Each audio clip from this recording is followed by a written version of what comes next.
because he's a trafficker.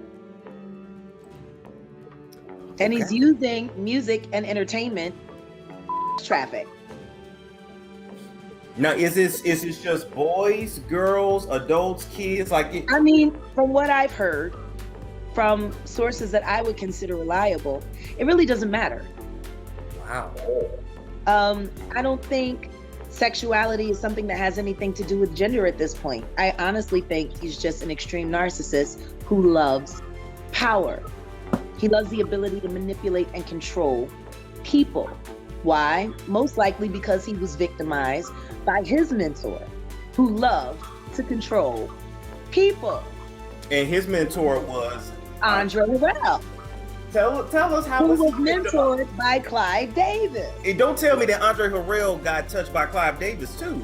I'm telling you, I don't know what happened between Andre and Clive. What I do know is that Andre got passed over. Like, how do you go from being the president of Uptown and losing your entire company to your intern? He got a boss too, and his boss name is Clive Davis. Clive run him. Diddy don't run himself. Oh my goodness, you guys, buckle up because this tea is scalding hot. You know how they say the music industry has more secrets than a confessional booth? Well, this story about Clive Davis and Barry White proves that 100% true. Everyone's always wondered why Clive Davis had this weird vendetta against Barry White. I mean, here's Barry with that iconic voice that basically invented bedroom R&B, making hit after hit, and Clive's acting like he's public enemy number one. Well, turns out there was way more to this story. We're talking serious skeletons in Clive's closet that Barry apparently knew all about. Word on the street is that Barry had gotten his hands on some tapes, and not the musical kind. These were recordings that had Clive Davis sweating bullets in his designer suits. The really wild part? This wasn't just about business disagreements. This was about something so explosive that Clive would do anything to keep Barry White away from the spotlight. Sometimes the smoothest voice in R&B knows things that could shake the entire music industry to its core. Let's talk about the dark side of the 70s music scene. Barry White walked into the industry like he owned it, and honestly, he kind of did. Unlike other artists desperate for fame, Barry refused to play the industry's twisted games, especially with Clive Davis, basically the final boss of the music world back then. There were some nasty rumors about Clive Davis. We're talking casting couch vibes, but worse. And Barry was out here trying to warn everybody. The really creepy part? Artists under Clive's label had this weird habit of not staying alive. It was giving major suspicious vibes, like what people say about Diddy nowadays. But Barry White said not today and did something revolutionary. He started his own label. Rumor has it, allegedly, Diddy got on his knees for Clive Davis in 1994, and that's how Bad Boy Records came about. My man was collecting wins like Pokemon cards, writing hits, producing bangers, acting in movies. 2 Grammy Awards later, Barry was living his best life. But just when everything looked perfect, things got terrifying. Barry White's early life was heartbreaking. Born in Texas in 1944, his family story was complicated from the start. His mother discovered Barry's father was already married. In a moment that spoke to his character, Barry chose to embrace his father's surname, legally changing from Carter to White. The streets of South Central Los Angeles became Barry's classroom, but these weren't easy lessons. Together with his younger brother Daryl, Barry found himself caught in street life and petty crime. Things were so bad that Daryl was incarcerated at just 8 years old. The bond between the White brothers was unbreakable, but their paths diverged tragically. While Barry found his way to music, Daryl's life was cut short in what some say was gang violence, though others say it was over a trivial $20 dispute. In his autobiography, Barry wrote about their relationship so beautifully. No one could understand the bond between me and my brother. I struggled to understand the forces that drove his soul in one direction and mine to another. At 16, Barry was arrested for stealing Cadillac tires, resulting in a 4-month jail sentence. This brush with the law became his turning point, though the road ahead would be far from smooth. Greed is a funny thing. Once you take a bite of it, it tends to turn on you and start eating you up. The industry was making enough money The industry was growing fast enough.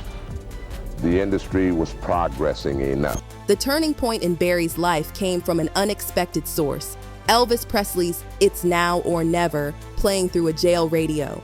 In later interviews, Barry reflected, "When I turned 17, I looked around and saw nothing but depression. People just go around in circles. The streets that once seemed like his only option now appeared as a dead end." His 18th birthday proved pivotal.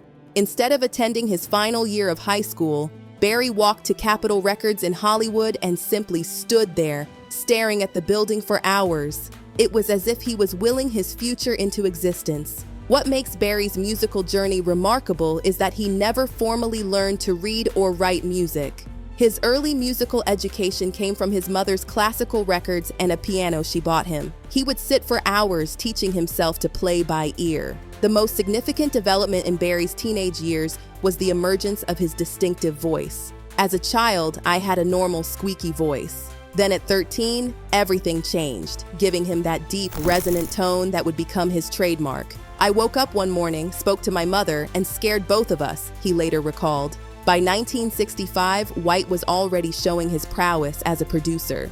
His breakthrough came in 1967 when he discovered Felice Taylor, producing "I Feel Love Coming On," a track that exploded in the UK market. But his most significant move came when he formed Love Unlimited, his own girl group that drew comparisons to Motown's The Supremes. This wasn't just about creating music, it was about building an empire. By the early 70s, Barry wasn't just following the industry playbook, he was writing his own chapters. He created the Love Unlimited Orchestra in 1973, a 40-piece orchestra that started as a backing band, but became something much bigger when Love's Theme hit one on the Billboard pop charts. The story of how Barry became a solo artist is almost comical. Here he was preparing demos for some unnamed male singer when producers heard them and said, "Man, these are your songs." White initially fought against the idea. The man with the iconic voice didn't want to sing. But after days of back and forth, he finally stepped behind the microphone and music history was made. His first solo hit, "I'm Gonna Love You Just a Little More Baby," dominated both R&B and pop charts.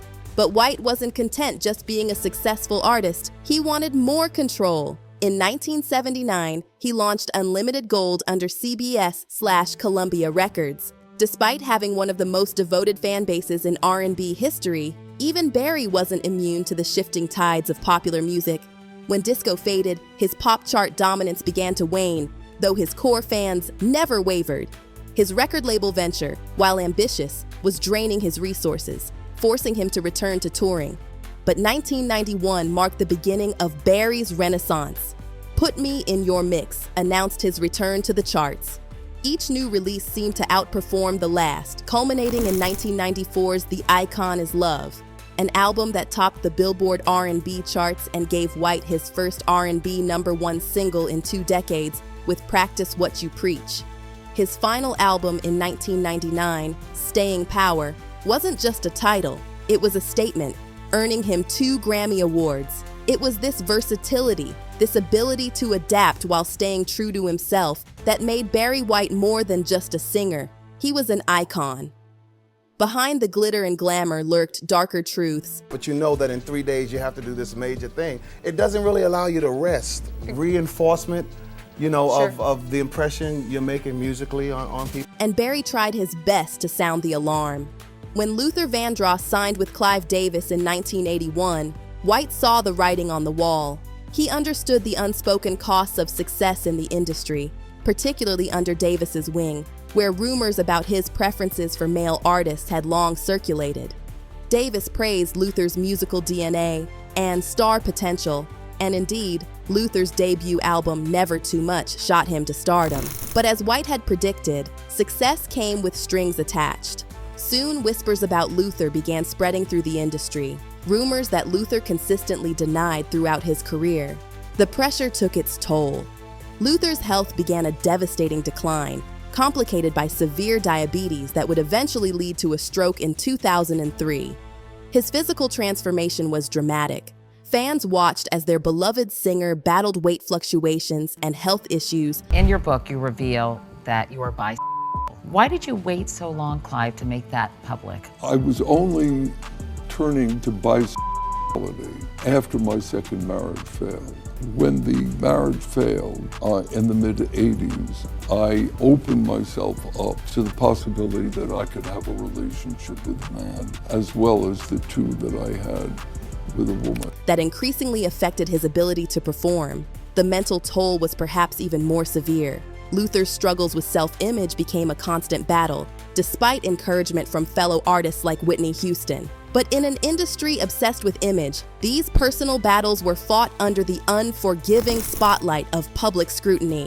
White had seen it all before, the way the industry could slowly chip away at an artist's spirit. His warnings to Luther weren't just about professional pitfalls, they were about the human cost of fame under certain powerful figures in the industry.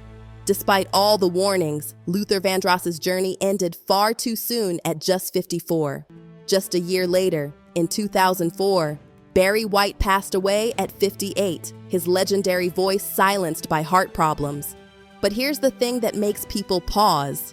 Clive Davis, the man at the center of so many industry whispers, is still alive and kicking, approaching his 100th birthday. The whispers about Davis haven't faded. If anything, they've grown louder as more stories from the industry's past come to light. Barry White's early warnings about Davis seem almost prophetic now. Let's cut to the chase about why Clive Davis really wanted Barry White out of the picture. It wasn't about music, it was about secrets. And Barry White knew too many of them, the kind that could bring down an empire. Barry wasn't just a musician, he was an observer who had witnessed the darker mechanics of how certain executives operated. Sources close to the situation say Barry had uncovered connections between Davis and some seriously questionable business practices, particularly involving his relationship with Diddy and several other key industry players. We're talking about the kind of dealings that don't make it into official music industry histories, the type that would make even hardened industry veterans uncomfortable. The real issue wasn't just what Barry knew, it was that he wasn't the type to stay quiet about it. Unlike many artists who would look the other way, Barry had built his own empire and wasn't dependent on Davis's good graces. He had a reputation for speaking his mind and warning other artists about industry predators. For someone like Davis, who had spent decades building his power structure, Barry White represented a genuine threat. This wasn't just about protecting reputation, it was about protecting an entire system of power and control. Bad Boy Entertainment. I named it Bad Boy because I wanted to go against the grain. Anytime you go against the grain, they consider you like kind of bad. Nothing negative, nothing like hardcore. Just, I didn't want to be regular. Here's where things get really wild. Turns out Diddy's obsession with recording everything might have been what ultimately put Clive Davis in the hot seat. Word is Barry White somehow got his hands on some of these recordings, and what was on them. Let's just say it was the kind of stuff that could make even the most hardened industry veterans clutch their pearls. Diddy had this habit of keeping the tape rolling during meetings, parties, private conversations, capturing some pretty damning evidence of Davis's behind-the-scenes activities. And somehow, these tapes found their way to Barry White. Sources say Barry wasn't just sitting on these tapes, he was ready to use them. He'd seen too many young artists get chewed up by the industry machine, and he had finally gotten his hands on concrete evidence of how that machine really worked. Barry had apparently started dropping hints about what he knew. He'd make subtle comments in interviews, vague warnings to other artists about knowing the real story. Davis and his team picked up on these signals, and that's when the campaign to silence Barry really kicked into high gear. What made it even more dangerous for Davis was that Barry White had the credibility and independence to make these revelations stick. He wasn't some bitter failed artist, he was a respected industry figure. If he decided to release those tapes, people would listen. This wasn't just about protecting reputation anymore, it was about survival. Because whatever was on those tapes, it was bad enough to make one of the most powerful men in music want Barry White gone by any means necessary. So what do you think? Comment down below and let us know. If you like this video, click the subscribe button and hit the bell icon to be the first to see my next video. I post updates like this every week where I uncover the secrets of your favorite celebrities.